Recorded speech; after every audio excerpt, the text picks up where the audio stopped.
मेरो मुलुकको एउटा सुन्दर भविष्य र नेपालीको फेटमै हाने क्या यिनीहरूले। त्यसो चाहिँ नगरिदिनु पर्थ्यो क्या, साह्रै पाप लाग्छ यिनीहरूलाई।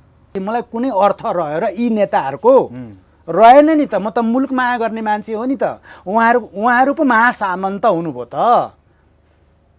हरेक तरिकाबाट आर्जन गरेर उद्योगपति पैसावालहरूसँग उहाँहरूको कनेक्सन उठबस चलिरहन्छ। हामी त त्यस्तो होइन नि त। हामी प्रोफेसनल्स हो। हामी त बिरामी जाँचेको पैसा लिएर हुन्छ कि पढाएर हुन्छ कि काम गरेर हुन्छ कि खुन पसिना बगाउने मजदुर हो क्या हामीहरू। ऊ चाहिँ महासामन्त, तिम्रो वर्ग शत्रु चाहिँ त्यो महासामन्त हो। क्लियर कट कुरो। मलाई गाली पनि गर्न सक्नुहुन्छ तपाईँहरूले, स्वीकार्छु।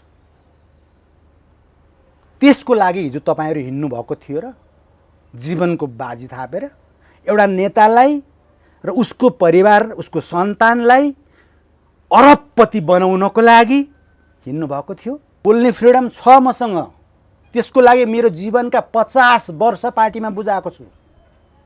50 वर्ष त्यही पार्टीलाई 50 वर्ष बुझाएको छु जीवनका। थाहा पाएदेखि 67 सालसम्म मेरो बोल्ने अधिकार छ। मुलुकको याद आयो। म आफै फेरि अब इमोसनल नहुनु भनेको छ मलाई। अब अलिक मभित्र धेरै नै कुराहरू भएको हुनाले अलिक इमोसन नै हुन्छ क्या मलाई। अलिअलि आँसु बगाउन सकिनँ भने हृदयले थाम्दैन क्या मेरो। फेरि त्यति धेरै कुराहरू सँगालेर राखेको छ।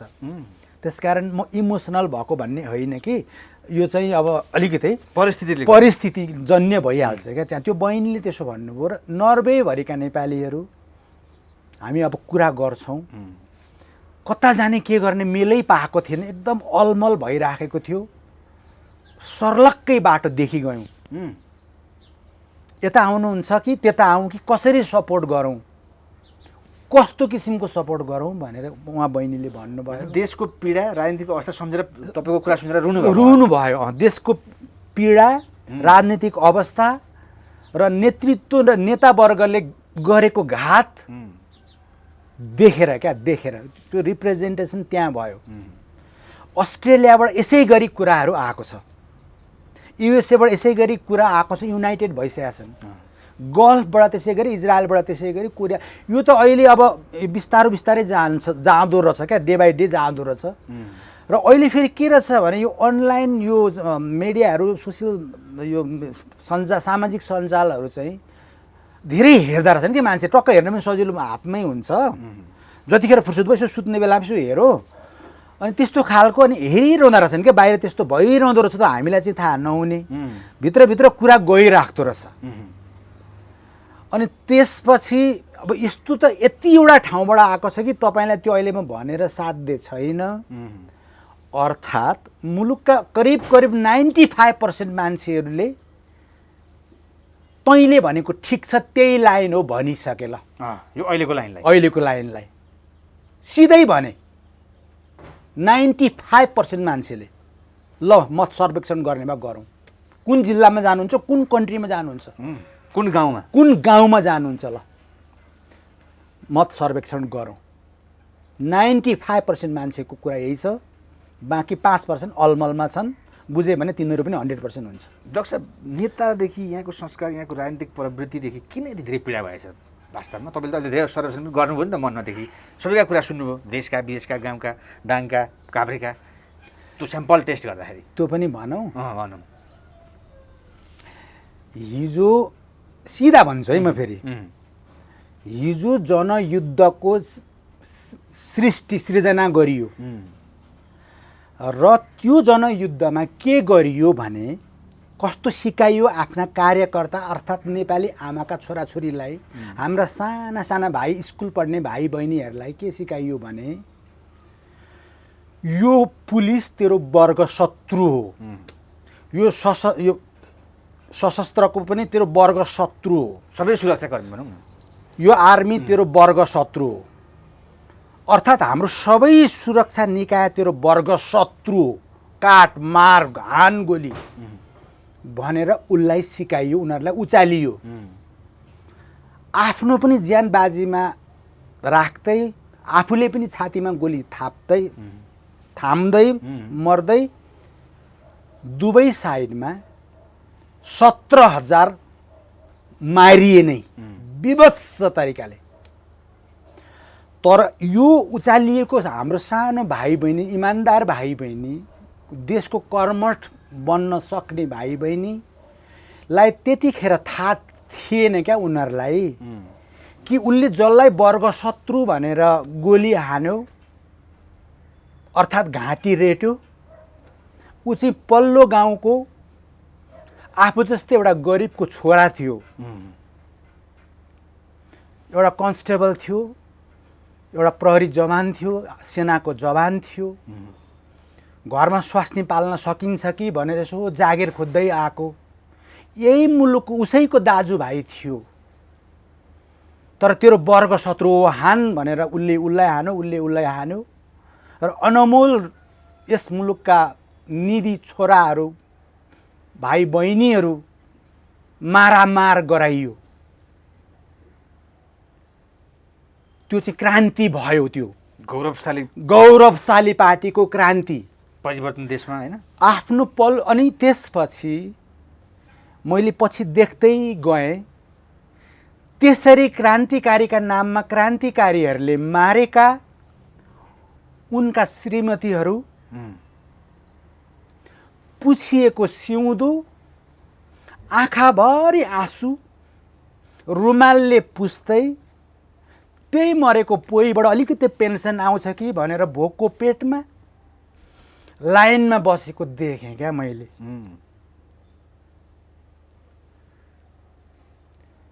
बेहद मन आन्दोलित भयो, कसले कसलाई मार्या रहेछ।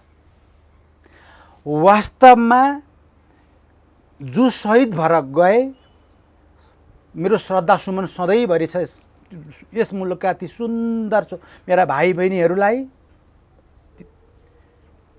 जो अपाङ्ग छौ, मैले के गर्न सक्छु, के गरौँ तपाईँहरूको लागि, म तपाईँहरूसँग छु। तपाईँहरू त्यस मुलुकको समृद्धि, यस मुलुकमा भएका व्यथिति तोड्नको लागि पो तपाईँ हिजो त्यत्रो हिँड्नुभयो, घाइते हुनुभयो, बेपत्ता हुनुभयो, त्यस्तो सारा कुरा भयो। तर अहिले म उहाँहरूलाई के भन्छु, जो जिउँदै हुनुहुन्छ अर्थात् घाइते हुनुहुन्छ, अर्थात् गल्फमा दुःख गरेर $200 कमाउँदै हुनुहुन्छ, सिरियस कुरा गरौँ दाजुभाइका, सिरियस कुरा गरौँ यस मुलुकका नागरिक भएका नाताले। तपाईँले हिजो जसलाई वर्ग शत्रु भनेर गोली हान्नुभयो, बारुद त्यो बम पड्काएर उडाउनु भयो, जसका हात खुट्टा रेट्नुभयो, काट्नुभयो, वास्तवमा ऊ तिम्रो वर्ग शत्रु थिएन, एउटा गरिबको छोरो थियो क्या। अरबपति बाउका छोराछोरीहरू कन्स्टेबल हुन जाँदैनन् क्या, उनीहरू त अर्कै हुन्छन्, अर्कैतिर जान्छन्। झुक्किएर हान्यौ, मार्यौ, पश्चाताप गर्नु र रुन भन्दा अर्थ कुरा केही पनि छैन। अहिले म भनिदिन्छु तिमीहरूलाई नडराइकन, तिम्रो वर्ग शत्रु अर्थात् तिमीलाई सामन्त र महासामन्त हेर्न मन छ भने आऊ, सर्लक्कै पुर्याइदिन्छु तिम्रो नेताकोमा। उहाँको शान सौकात हेर, उहाँको लाइफ स्टाइल हेर, उहाँले बस्ने गरेका आलिशान महल हेर, उहाँले चढ्ने गरेका ती एकदमै महँगा गाडी। म त डक्टर हो, जीवनभरि काम गरेको छु, प्रोफेसर हो, उहाँहरूले चढेका जस्ता गाडीहरू त म कल्पना पनि गर्दिनँ र त्यस्ता रहर पनि छैन। ऊ चाहिँ महासामन्त, तिम्रो वर्ग शत्रु चाहिँ त्यो महासामन्त हो। क्लियर कट कुरो। मलाई गाली पनि गर्न सक्नुहुन्छ तपाईँहरूले, स्वीकार्छु। त्यसको लागि हिजो तपाईँहरू हिँड्नुभएको थियो र जीवनको बाजी थापेर एउटा नेतालाई र उसको परिवार, उसको सन्तानलाई अरबपति बनाउनको लागि हिँड्नुभएको थियो। सोच्नुहोस्। त्यस्तै एउटा प्रसङ्गमा यस मुलुकका पूर्व प्रधानमन्त्री अर्थात् अब त सिधै भन्दा पनि हुन्छ, भारतले उब्जाएको, अरूले पनि उब्जाएकै गोटी, उहाँले एउटा स्पिचमा भन्नुभएको छ, मैले टेलिभिजनमा हेरेको। कसले? बाबुराम भट्टराई भन्छन् क्या उसलाई, अहिले त कामी बाबुराम कामी, म कामी भनेर होच्याएर भनेको होइन, मलाई त्यो सबै मेरो लागि त बराबर छ, तर आफूलाई कामी भन्न रुचाउनु भयो अहिलेका दिनमा र बाबुराम कामी भनेको मैले। उहाँले के भन्नुभयो त्यो स्पिचमा भने, त्यति नगर्दासम्म त्यो मर्न तयारै हुँदैन। मैले खोजेँ भने त्यो रेकर्ड पनि ल्याइदिन्छु, टेलिभिजनमै हेरेको हो मैले। त्यसरी नभन्दासम्म, त्यसो नगर्दासम्म मर्न तयारै हुँदैन भनेपछि मराउन मार्न उकास्नु हुँदो रहेछ। त्यसरी उत्तेजित बनाउने अर्काका छोराछोरीलाई नि, फेरि आफ्नी छोरीलाई चाहिँ एजुकेसन एकदम पढ्ने भनेर जेएनयू कता कता पिएचडी नै गराउनुहुन्छ सुटुक्क। अरू महासामन्तहरूले पनि आफ्ना छोराछोरी अमेरिका बेलातिर कता कता सुटुक पठाएका छन्। अर्काका छोराछोरीहरूलाई चाहिँ क्लासबाट झिकेर राइफल भिराउन लगाएर क्रान्तिका नाममा मराएका छन्। किन भन्दा त्यही वैभव इन्जोय गर्न। क्लियर कट बोल्ने दिन आएको हुनाले मैले तपाईँलाई यी कुरा राख्दैछु। आइहाल्नुभयो, सोधिहाल्नुभयो। तपाईँ आउनुभन्दा अगाडि नि म मन कुमार गौतम भन्ने हाम्रो झापामा एकजना त्यतिखेर चाहिँ 14, 15, 16 वर्ष जेल बसेको राजबन्दी भनौँ, झापा मुभमेन्टमा परेर जेल बस्नुभएको मन कुमार गौतम हुनुहुन्छ झापामा। तात्कालीन एमालेको अफिस जुन बागबजारमा थियो त्यो अफिसमा चाहिँ अफिस सेक्रेटरी भएर 3 वर्ष उहाँले त्यहीँ काम गर्नुभएको। उहाँले नि फोन गर्नुभयो, उहाँसँग मेरो कुरा हुँदै थियो क्या। उहाँले मदन भण्डारीसँग सम्बन्धित कुरा गर्नुभयो क्या। उहाँले कहाँबाट हेर्नुभएको छ मदन भण्डारीसँग सम्बन्धित कुरा त मैले अलिअलि बोलिरहेको थिएँ। हजुरले वास्तविकता ल्याए जस्तो कुरा सबैले पत्याउन थाल्नु भएको छ। होइन, त्यो चाहिँ अब म त पोस्टमार्टम कमिटीको मान्छे हो नि त, वास्तविकता कुरा आउँछ त्यहाँ। म त सत्य कुरो मात्रै भन्नुपर्छ नि त, डक्टरले र प्रोफेसरले त तथ्यका आधारमा त्यो त हामी तथ्य नभए त भन्नै बोल्नै मिल्दैन। स्वयं आफै भएको अनि उहाँले नि कुरा निकाल्नु भयो क्या। मैले आज टेलिभिजन हेरेँ, मदन भण्डारीको कुरा त्यहाँ बोलेको देखेँ, साह्रै मन छ र मैले थाम्न सकिनँ र फोन गरेँ, हे कमरेड भन्नुहुन्छ, मलाई चाहिँ कमरेड भन्नुहुन्छ उहाँले। किन झापा आन्दोलनको बेलामा हामी सँगसँगै हिँड्ने हो क्या है, सँगसँगै हिँड्ने, स्कुलहरू यस्तै अब त्यस्तै भयो। जेलमा पनि म पटक पटक भेटिराख्ने, अनि पछि पनि अहिलेसम्म पनि सँगै हामी फ्रेन्डसिपमै छौँ क्या। अनि उहाँले त्यही कुरा भन्नुभयो। मदन भण्डारीलाई चाहिँ, मदन भण्डारीलाई मारेको 14 मिनटमा उहाँले थाहा पाउनु भएको रहेछ, पार्टी कार्यालयमा हुनुहुँदो रहेछ उहाँ है। अब त्यसपछि अब त्यो भनिसकेको प्रसङ्ग यो चाहिँ भनेको थिएन र भनिदिइहाल्छ। अमर लामाले तल गाडी हालिदिए, मदन भण्डारीले कतै अलिवरतिर कतै चिया खाएको ठाउँतिर कतै किडन्याप गरे, के गरे, चियामा पोइजन हाले, केही गरे, क्लोरोफर्म सुँगाए, केही गरे, बेहोस पारे, कहाँ लग्यो, कुटकाट पारे ओरे, अनि तल खोलाभन्दा तल 13-14 किलोमिटर तल लगेर फालिदिइहाले होइन। यस्तै यस्तै कुराहरू उहाँले नि निकाल्न थाल्नुभयो। अनि अलिअलि पोस्टमार्टम सम्बन्धी कुरा मैले पनि भनिदिएँ क्या उहाँलाई, जुन कुरा मैले त्यतिखेरै भनेको र जीवनभरि भनेको रिपोर्टमै दिएको, र त्रिलोक प्रताप राणा जिउँदै हुनुहुन्छ भने उहाँको कानमा झलझली परिराखेकै होला, नबिर्सिने गरी भनेको छु मैले उहाँलाई। यसकारण मारेको खोजी नीति होस् र क्लियर सत्य तथ्य चाहिँ आओस् है भनेर अध्यक्षज्यू भनेर त्यो समितिको अध्यक्षलाई भनेको। त्यही प्रसङ्गमा अहिले मलाई एउटा स्मरण आयो, त्यो भनिदिउँ, अहिलेसम्म कसैलाई भनेकै छैन। भनिदिउँ, यो त रोचक छ नि। कुरा त सानो छ है फेरि। अब म त लेफ्ट हो, तपाईँलाई भनिदिइहालेँ। मदन भण्डारी महासचिव हुँदाखेरि म जिल्ला कमिटीमा स्वास्थ्यको इन्चार्ज भएर काम गरेको, उहाँ चाहिँ महासचिव। फेरि मदन भण्डारीको एउटा कस्तो चाहिँ क्यारिजमेटिक पर्सनालिटी थियो भने, त्यो जसले पनि एकचोटि देखो र उहाँको सुनो भने चाहिँ त्यो मान्छे मोहित भइहाल्थ्यो क्या। अब म त उहाँको पार्टीको एउटा कार्यकर्ता नै हो, अब मलाई त मन नपर्ने कुरै भएन त्यो बेलामा। अनि पार्टीको त्यतिखेर तात्कालीन 5औं महाधिवेशन चलिरहेको थियो क्या एकाडेमी हलमा। अनि त्यस बेलामा मदन भण्डारीज्यूसँग चाहिँ मेरो भेट हुने अवसर डाइरेक्ट प्रत्यक्ष मिल्यो।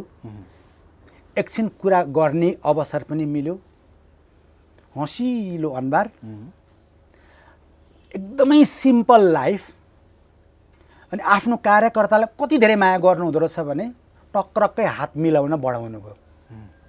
म त एउटा जिल्ला लेभलको एउटा सामान्य कार्यकर्ता त हो नि, महासचिव पार्टीको जसलाई संसारले चिन्छ, जसको आवाज सुन्न मान्छे घन्टौँ हिँडेर पुग्छन्, त्यस्तो मान्छेले हात बढाउनु भन्दाखेरि मेरा पनि हात बढे, हिम्मत आयो क्या।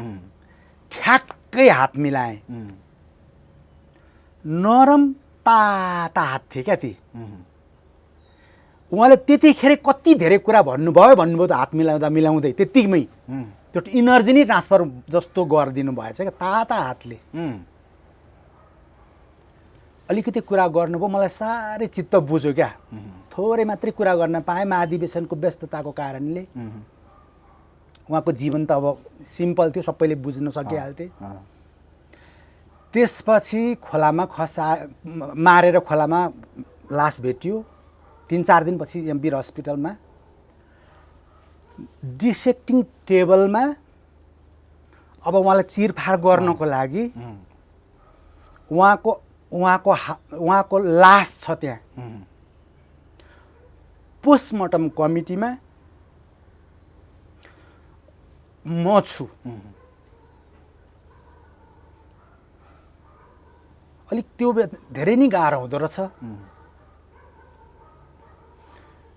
अनायासै मैले कमरेड मदन भण्डारीसँग हात मिलाएँ क्या। त्यो पटक उहाँको हात बढेको थिएन। हिम्मत गरेर मैले चाहिँ हात बढाएँ। दुवैमा के फरक थियो भने महाधिवेशन ताका मिलाएको हात ताता थिए। त्यो डिसेक्टिङ टेबलमा मारिएको मदन भण्डारीको सबका ती हात चिसा थिए।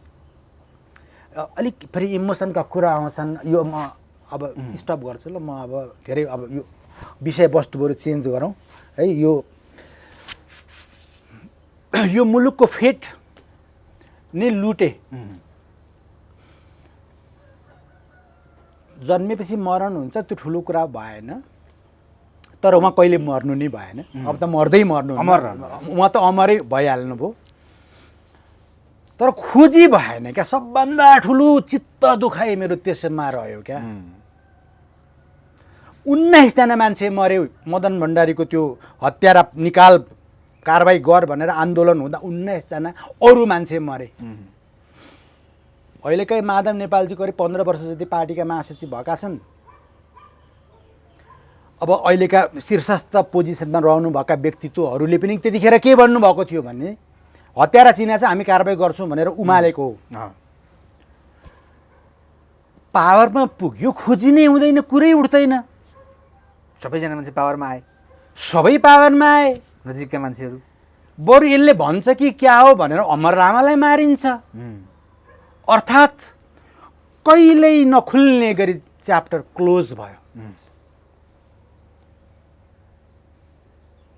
मदन भण्डारीसँग अन्तिम पटक हात मिलाउने सौभाग्य प्राप्त मलाई भएको मात्रै हो। ल मैले आजसम्म कसैलाई भनेको थिइनँ। ल तपाईँको भ्युअर्स पनि रहेछ र तपाईँको त्यो धेरै नै फिडब्याक, गुड फिडब्याक आएको हुनाले मात्रै आज पहिलोचोटि सेयरिङ गरिदिएको। अन्तिम पटक नै हजुरको यही मेरै भगवान् बुद्धको मैले सुनेको थिएँ क्या। एकजना गरिब परिवारको अलिक सानो जात भनिनेले एकचोटि खाना रिक्वेस्ट गरेर छ।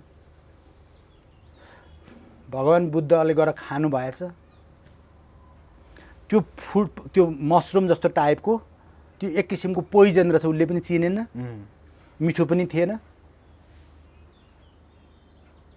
सबै मिठो मानेर खाइदिनु भएछ। भगवान् बुद्ध गइहाल्नुभयो। लास्टमा उसले चाख्दाखेरि त विष खुवाएछ एकदमै। के खुवायो अब उसले रुन थाल्यो एकदम डाँको छोडेर। अनि पछि गएर भन्दाखेरि तिमीले पिर नमान, बरु आफूलाई भाग्यमानी सम्झ। जीवनमा त्यस्तो अवसर दुईटा व्यक्तिलाई मात्रै प्राप्त हुन्छ अरे क्या। पहिलो भोजन खुवाउने र अन्तिम पटक भोजन खुवाउने ती दुईटा लक्की हुन् अरे क्या, लक्की। महाधिवेशनमा तातो हात मिलाउन पाउने पनि म हो। एकैछिनमा हात मिलाएकै भरमा मात्रै इसाराले नै 1000 कुरा भन्न सक्ने उहाँ हो। ती सुन्ने पनि तपाईँ नै हो, बुझेँ मैले होइन? त्यसकारण त उहाँ उहाँ भनेपछि त मेरो जिन्दगी, मेरो प्राण हो। मैले सधैँभरि सम्झिन्छु उहाँलाई। मान्छेले भन्छन् अहिले किन कुरा उठाएको, त्यो बेला किन उठाइनस् भनेर पनि एकजनाले कमेन्ट गरेछ। अझै पनि आउला, अझै पनि आउला। त्यही बेलादेखि उठाइरहेको छु त। पोस्टमार्टम कमिटीमा बसेको, आयोगलाई भनेको, आन्दोलनमा हिँडेको, हरेक साल भनेको, कसलाई चाहिँ भन्दै जानु, कसका कानमा भन्दै जानु। अहिले पो मिडियाले क्याच गरे हुनाले तपाईँसम्मको कानमा आयो त। त्यस कारण अहिले कुरो उठाएको होइन, अहिले कुरो उठाएकै होइन, हरेक साल उठाएको र जीवनभरि उठिरहन्छ। म त किन उठाउँदिनँ र? म बिर्सिनै सक्दिनँ, बरु म आफूलाई भुल्न सक्छु। उहाँ त सपनामा पनि आइदिए हुन्थ्यो जस्तो लाग्छ। मेरो मुलुकको एउटा सुन्दर भविष्य र नेपालीको फेटमै हाने क्या यिनीहरूले। त्यसो चाहिँ नगरिदिनु पर्थ्यो क्या, साह्रै पाप लाग्छ यिनीहरूलाई। पछि खोजिदिन सक्नेहरूले यसो खोजिदिएको भए पनि चित्त बुझाउने राहत हुन्थ्यो। खोजी जस्तो नाटक गरिदिएर भेटिएन भनिदिएको भए पनि चित्त बुझाउँथेँ क्या। ती सबै कुरा बुझेर अहिले तपाईँ यी सबै पार्टीलाई क्यान्सल? त्यस कारण चाहिँ सबै पार्टी यिनीहरूको त मतलबै छैन नि। मलाई अब के अर्थ रहेर? हत्यारा चिनेको छु पनि भन्छन्, आफू सत्तामा पनि पुग्छन् वास्तै गर्दैनन् भनेपछि मलाई कुनै अर्थ रहेर यी नेताहरूको? रहेन नि त। म त मुलुक माया गर्ने मान्छे हो नि त। उहाँहरू पो महासामन्त हुनुभयो त, हरेक तरिकाबाट आर्जन गरेर। उद्योगपति पैसावालहरूसँग उहाँहरूको कनेक्सन उठबस चलिरहन्छ। हामी त त्यस्तो होइन नि त। हामी प्रोफेसनल्स हो। हामी त बिरामी जाँचेको पैसा लिएर हुन्छ कि पढाएर हुन्छ कि काम गरेर हुन्छ कि खुन पसिना बगाउने मजदुर हो क्या हामीहरू। अनि उहाँको मात्रै मुलुक होइन, मेरो पनि हो। त्यसकारण मसँग पनि बोल्ने फ्रिडम छ, बोल्ने फ्रिडम छ मसँग। त्यसको लागि मेरो जीवनका 50 वर्ष पार्टीमा बुझाएको छु। 50 वर्ष त्यही पार्टीलाई 50 वर्ष बुझाएको छु जीवनका। थाहा पाएदेखि 67 सालसम्म मेरो बोल्ने अधिकार छ। तिमीलाई मान्ने पनि थियो, तिमीलाई नमान्ने अधिकार पनि छ, र तिमीलाई मान्नै सकिँदैन। त्यही भएर अहिले यो अवस्थामा आइयो हो। त्यसकारण अब अहिले त क्लियर कट। अहिले हामीहरू चाहिँ के गर्दैछौँ भने यो पनि भनिदिन्छु। हजुरले अब अलिकति म यहाँ जोड्छु। यो कुरा बुझिसक्नुभयो, तपाईँहरू त्यति वर्षसम्म त्यही पार्टीमा रहनुभयो, आफूले भनेको कुरा नभएपछि अहिले अब आएर देश र जनताको लागि, हितको लागि भनेर फ्रेङ्कली भनिसक्नु। अब म राज संस्था र राजावादी हुँ भनिसक्नु नि। हो म पक्का भनेको। डाइरेक्ट राजावादी? डाइरेक्ट कुरै छैन यहाँ। अब हेर्नु, तर सुन्नु, जनयुद्ध त्यसैको लागि गरिएको थियो भनेदेखि राजतन्त्र अन्त्यको लागि, गणतन्त्र ल्याउनको लागि भन्ने पनि छन्। 10 वर्ष त्यत्र 17,000 मान्छे मरिए। अरू पार्टीले पनि 7 दल विविधले आन्दोलन गरेर बनाएको कुरा कसरी सबै कुरा बिर्सेर तपाईँ चाहिँ अब राजतन्त्र राष्ट्र होइन? त्यो सबै गेम र डिजाइन हो क्या। यिनीहरूले यहाँ केही गरेकै छैन हौ। सबै उताबाट पैसा दिने, उता तालिम दिने, उतैबाट सबै कुरा गराइदिने, उताबाट भएको छ क्या। बुझ्नु न कुरा, सबै उता त हो नि। पालिएकै उता जनयुद्धका नेताहरूलाई मजासँग 5 स्टारमा राखेर आनन्दको लाइफमा राम्रा घडीहरू दिएर एकदमै उहाँहरूकै आफ्नै कुरा सुन्नु न तपाईँ नि। त्यस्तो पो छ त यहाँ। तिनै गरिबका छोराछोरी मराएर यहाँका संरचनाहरू ध्वस्त पारेर, त्यही होइन र मदन भण्डारीकै मारेको नारा उछालेर एमाले अगाडि बढेको होइन र? हत्यारा चिनेका छौँ, घर यता फर्केको छ, मान्छे यस्तो छ भनेको होइन र? किन खोजी हुँदैन? खोजी गर्न मन छैन भने कमसेकम हाम्रो चित्त बुझाइदिनलाई एउटा कमिसन बनाएर निकाल्छौँ, खोजी हुँदैछ मात्रै भनेर सकिएन बाबा भनिदिएको भए पनि चित्त बुझ्थ्यो। अनि अब त्यसपछि मुलुक उहाँहरूलाई छोड्ने कुरो भएन। राजतन्त्र अन्त्य तपाईँ आफै हिँड्नुभयो सडकमा? होइन नि, होइन र? हत्तेरिका पञ्चे सरकार भन्दै विरोध गर्दै गीत गाउँदै के गर्यो, ढुङ्गा हान्यो, हरेक गरियो नि। अब जस्तो सिकायो त्यस्तै त हो नि। अब के र? त्यसको 2-3 वर्ष पनि खुसी भएर हिँड्नुभयो? हिँड्यो अब होइन, विश्वास छ नि त। होइन, नेतालाई त भगवान् मानिएको छ नि त। बुझिएन। म जस्तो मान्छेले बुझाएको छुइनँ। शत्रु नै हो भनेर पनि राजा शत्रु हो, राजा शत्रु हो। राजाकै कारणले मुलुक डेभलप नभएको, मेरो नेताको हातमा मुलुक आउने बित्तिकै त हामी कहाँ हो कहाँ पुगिहाल्छौँ भन्ने भयो नि त। त्यही सिकाइयो, त्यस्तै विश्वास गरियो। कम्युनिस्ट भनेको यस्ता हुन्छन् भन्ने फिलोसफी पढेको र चित्त बुझेको, अब बच्चामा छाप परिसकेको क्या।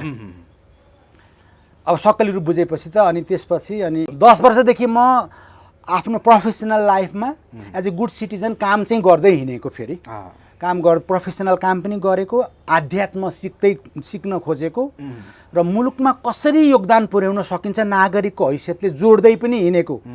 कता कता के गरेँ भनेर अहिले म बेली विस्तार लाउँदिनँ। तपाईँले सुन्नुभयो भने तपाईँलाई साह्रै मजा लाग्छ।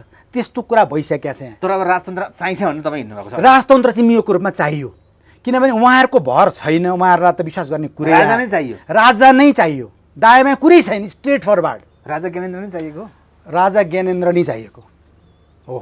ज्ञानेन्द्र नै स्ट्रेट। यहाँ कोही भन्छन् हृदयेन्द्र होइन, उहाँको पालो श्रुतिका छोरी होइन, विविध कुराहरू भन्छन् नि। मान्छे हामीले डाइभर्ट पार्नु छ नि त, हाम्रो माइन्ड डाइभर्ट गर्नु छ नि त। किन चाहियो भन्ने कुरा मैले भनिसकेँ, फेरि पनि दोहोऱ्याउँछु। राज संस्थाले मुलुक बेच्दैन। राज संस्था अहिलेका हाम्रा नेता भनाउँदाहरू जस्तो एकदमै कङ्गाल केही नभएको चप्पल फाटेका चप्पल लाएर अर्काको यसो चन्दा उठाएको लेबी उठाएर फाटेका लुगा लगाएर हुर्केको परिवार पनि होइन त्यो। पहिला सुरुमा पृथ्वीनारायण शाहको पालामा थाहा छैन, कमसेकम एउटा डिग्निटीमा बसेको। मुलुक बेच्दैन। अहिलेको जस्तो भ्रष्टाचार गरेर पैसा पनि उसले कमाउनु पर्दैन। तर वंशका आधारमा शासन गयो भन्ने कुरा चाहिँ मान्छे चित्त नबुझेको थियो नि। होइन, वंशमै जानुपर्छ अनि पो संस्कार हुँदो रहेछ त। वंशमा आएन भने त कहाँ हुन्छ र? एउटा बाटो हिँड्ने मान्छेले तिमी राजा हो भनेर राख्दाखेरि हुन्छ र? विश्वले मान्छ र? जनताले चाहेको भोटिङ सिस्टमबाट आएको चाहिँ ठिक भन्ने कुरा। जनताको भोटिङ सिस्टम ठिक हो भने त प्रधानमन्त्रीलाई बनाउनु त आफ्नो सबै पावर राखेर भइहाल्यो नि। मलाई त सेरिमोनियल हेड चाहिएको हो। मेरो मुलुकको सान, मेरो मुलुकको मान चाहिएको। संसारभरि म जता गए पनि नेपाल भन्ने बित्तिकै wow Himalayan kingdom, how is your king, त्यस्तो सोध्थे। म पहिला जाँदाखेरि your king is very handsome, is so sweet भन्थेँ क्या मलाई बाहिर जाँदाखेरि। अनि मैले पछि टेलिभिजनमा पनि हेरेँ, अब अमेरिकाको यात्रा, बेलायतको यात्रा, इटालीतिर, फ्रान्स उता जाँदाखेरिका राजा हाम्रा हिज मेजेस्टिजको सत्कार सम्मान हेर्दाखेरि यस्तो छाती गौरवले बल्ल पछि हेर्दै थालेँ नि त। त्यहाँका राष्ट्राध्यक्ष र प्रेसिडेन्ट नै स्वयं आउँदो रहेछ लिनलाई स्वागतको लागि बाजागाजा बजाउँदै, राष्ट्रिय झन्डा फहराउँदै, ताली बजाउँदै। मानौँ कि उनीहरूले सृष्टि अथवा यो सृष्टि पृथ्वीको सबैभन्दा राम्रो मान्छे पाए। त्यो किङको त्यस्तो भ्यालु हुँदो रहेछ। यो भ्यालु सँगसँगै भर्खर एउटा राजनीतिमा पनि आएको छ। हजुरको कुरासँग म्याच हुने हो अथवा होइन। पूर्व प्रधानमन्त्री 5 जना भएर हजुर अहिलेका प्रधानमन्त्रीलाई सपोर्ट नगरेर जनताले निर्णय गर्ने बेला आयो भनेका छन् है। यो कुरालाई तपाईँले कसरी एनालाइज गर्नुभएको छ? उहाँहरूको कुरा नगर, उहाँहरूलाई चिनिसके मान्छेले। त्यो कुरालाई चाहिँ के बुझ्नु? तपाईँले एनालाइसिस त गर्नु होइन, मैले एनालाइसिस गरेँ। हामीसँग अब केही नै छैन, हामी सक्यौँ भनेको क्या। उहाँहरूले कति छिटो यी मान्छेले कुरा बुझे भनेर उहाँहरूको पीडा नेपालीले त बुझी गए। झलनाथ खनालजीलाई पनि चिनी गए, माधव नेपाललाई पनि चिनी गए, बाबुरामलाई त नचिन्ने कुरै भएन, आफ्ना छोरी पढाउने प्रचण्डलाई नचिन्ने कुरै भएन। जनताले चाहिँ अब कुरो बुझ्दैछन्, सके भन्दा पनि भयो। नेताहरूले पनि बुझ्दैछन्। नेताहरूको उनीहरूको त निद हराम भइसक्यो। अब यताउति षड्यन्त्र गरौँ मराइहालौँ न त भन्न पनि सकिँदैन। अब त सबै एलर्ट भइहाले। कसले गरेको त्यसैको घरमा गरे ध्वंस त्यही 1 घन्टामा पारिदिइहाल्छन्, निक्लिहाल्छ। निद हराम उनीहरूको भइसक्यो। अनि जनता भनेर अब उनीहरूलाई जनता चाहियो। किन चाहियो भन्दा उहाँहरूसँग अहिले कुर्सी छैन। कुर्सीको तर अर्काले मार्दैछ। किन कसरी भ्रष्टाचार गर्दा पैसा आउँछ सत्तामा बस्दा भन्ने कुरा उहाँहरूलाई अनुभव भइसकेको छ। रियाल काट्दै हुनुहुन्छ। 50 अरबले पुगेन, खरब चाहियो। अब कुरा त्यही हो, सबैलाई त्यही हो, यी सबैलाई त्यही हो। त्यसकारण राज संस्था चाहियो। अब जनताको हेरौँ न त अब यो कोरोना खुल्न दिनु, हामी पनि एकचोटि हाम्रा दाजुभाइसँग जान पाऊँ, अथवा तपाईँ सोसियल मिडियाहरूले चाहिँ अनलाइन टेलिभिजनहरू अरू पेपरहरूले पनि अलिकति कुरा हाम्रा पुर्याइदिनु। जुन किसिमको रेस्पोन्स अहिले पाइयो, यो मैले पाएको रेस्पोन्स नभन्नु, यसलाई उहाँहरूको प्रतिको घृणाको अभिव्यक्ति भन्नु। People hate them. हजुरले भन्नुभयो नि अस्ति, हामीसँग चाहिँ टिममा चर्चित पाइलट विजय लामादेखि लिएर सुरेन्द्र केसी, सुन्दरमणि दीक्षित जस्ता व्यक्तिहरू हुनुहुन्छ, उहाँहरूले सपोर्ट गर्ने भन्नुभएको छ अथवा के छ? हामी त विजय लामाजी त मेरो एकदम आइडल पर्सन, उहाँसँग त हामी बसेकै छौँ, एउटै मिटिङमै सिटिङमै बसेका छौँ।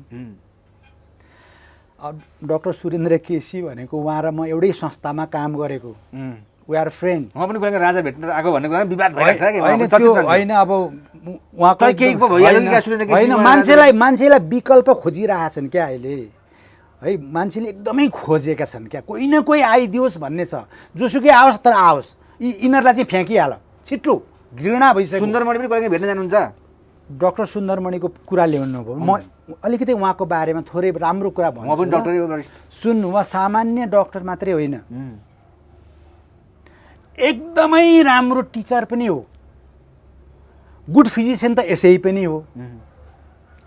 हो, तर एकदमै राम्रो टिचर पनि हो, र यो मुलुकको राम्रो नागरिक पनि हो, नागरिक अगुवा पनि हो। सत्य बोल्न कहिल्यै पनि डराउनुहुन्न। म चाहिँ उहाँ सरको विद्यार्थी, डक्टर सुन्दरमणि दीक्षित, त्यतिखेर हाम्रो चाहिँ MBBS सुरु भइसकेको थियो।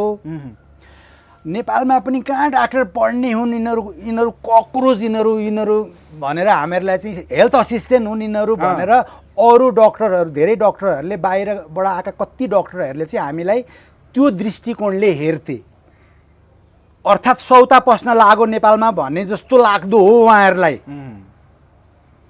अब हामीलाई कसले पढाइदेला भनेर हामी चाहिँ पछि हिँड्थ्यौँ क्या, कसैले पढाइदिन्छ कि, अब हामीलाई त डक्टरहरूले नि पढाउनु पर्ने।